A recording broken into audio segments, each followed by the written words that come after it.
At Eden, we are all about trauma-informed care. Everything we are and everything we do centers around creating environments that foster hope and build resilience to heal from the trauma of trafficking. We had to quickly adapt our trauma-informed care to a lockdown setting. Some of the negative mental health effects meant some women were no longer able to process small disagreements, and their PTSD symptoms increased.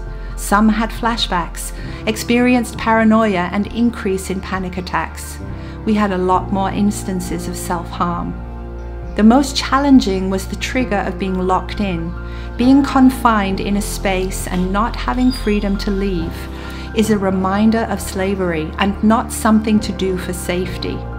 This caused flashbacks to when they were locked in brothels or in houses where they were sold as brides. Throughout this lockdown, our program staff was so intentional and resilient in their care for the women and girls.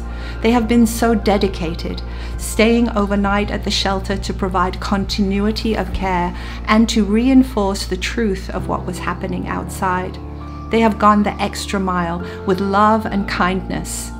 They have creatively worked to shift the atmosphere from one of fear to one of hope, with creative games, activities, and initiating Friday fun parties on the roof.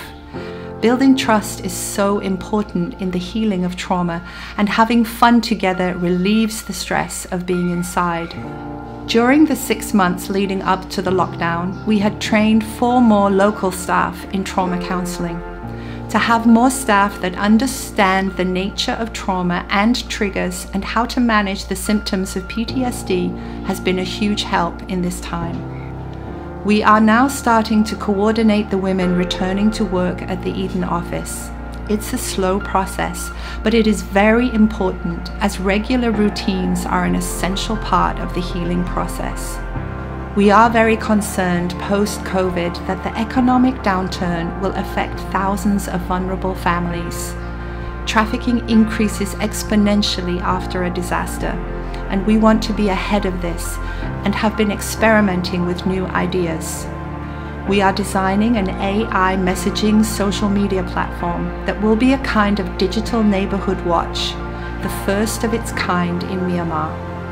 We are exploring new ideas with fabrics using the sewing skills that have been learned during this time.